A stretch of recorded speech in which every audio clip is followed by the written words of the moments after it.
গত ঈদ কিন্তু মাশাআল্লাহ অনেক ভালোভাবে হয়েছে, যেটা আপনারাই কিন্তু বিভিন্ন মাধ্যমে আপনারা প্রকাশ করছেন। সীমান্তে কোনো ধরনের নিরাপত্তার কোনো অভাব নেই। আপনার আমার জনগণ সম্পূর্ণভাবে নিরাপদ। হ্যাঁ, সীমান্তে পুশিনের সংখ্যা বেড়েছে, এই জন্য আমরা প্রতিবাদও করেছি। যারা আমাদের বাংলাদেশি, যেহেতু আমাদেরই ভাই, তাদের ক্ষেত্রে আমরা বলছি ভারতকে যে তোমরা প্রপার চ্যানেলে পাঠাও।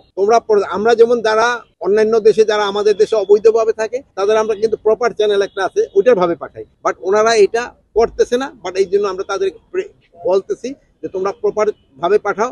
সে যদি আমার দেশের নাগরিক হয় আমরা অবশ্যই তারে আমরা আমাদের লেভেলে হয়েছে। ফরেন মিনিস্ট্রি তো তারা যোগাযোগ করছে। গত ঈদ কিন্তু মাশাআল্লাহ অনেক ভালোভাবে হয়েছে, যেটা আপনারাই কিন্তু বিভিন্ন মাধ্যমে আপনারা প্রকাশ করছেন। এই ঈদও যেন ওই একই মাপে হয় এবং আরো স্ট্যান্ডার্ড উন্নতি হয়। এই জন্য আমরা কিন্তু যেসব আমাদের আইন শৃঙ্খলা বাহিনী আছে, ভাইয়েরা যারা আছে, তাদেরই কিন্তু আমরা সবাই ইনস্ট্রাকশন দিয়েছি। এবার আল্লাহ দিলে ঈদের সময় এবং অন্যান্য সময় পরিবেশ আরো ভালো থাকবে। আল্লাহ সীমান্তে কোনো ধরনের নিরাপত্তার কোনো অভাব নেই। আমার জনগণ সম্পূর্ণভাবে নিরাপদ এবং সীমান্ত সম্পূর্ণ নিরাপদ। আমার বাহিনী সব সময় যে কোনো পরিস্থিতি মোকাবেলা করার জন্য প্রস্তুত আছে। কোন রকমের অশান্তি এখানে বর্ডারে হবে না। এটা কোনো কারণে শিথিল হয় নাই। তা আপনাদের ক্ষেত্রে একটা শুধু অনুরোধ করব, আপনারা সত্যি সংবাদটা প্রকাশ করবেন।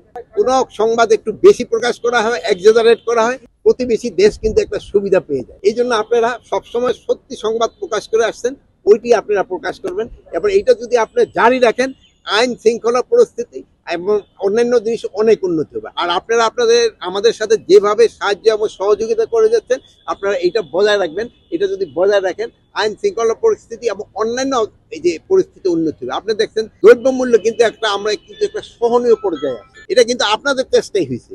আপনি দেখেন এখন এই যে ধরেন ধানের উৎপাদনও কিন্তু আমাদের এইবার অনেক বেড়েছে। প্রায় 15 লক্ষ টন আমাদের এই বড় ধানের উৎপাদন বেড়েছে। এই জন্য হয়তো আমাদের যে গত বছর যে আমাদের কিছু আমদানি করা হচ্ছে, তাহলে আমাদের আমদানি করার প্রয়োজন না হতে পারে। এই জন্য আপনারা যদি সবাইরে উৎসাহ করেন, আমাদের কৃষকদেরও যদি উৎসাহিত করেন, তো কিন্তু তারা করে। ইভেন আলুরও দেখেন, আলুর দাম কৃষকরা কিন্তু আলুর দাম তার ন্যায্য দামটাও কিন্তু পাচ্ছে না, যেহেতু আলু উৎপাদন অনেক বেশি হয়ে গেছে। এবং এরও যেন ন্যায্য দামটা পায়, এটার জন্য আপনারা একটু যদি সাহায্য এবং সহযোগিতা করেন তবে ভালো হবে।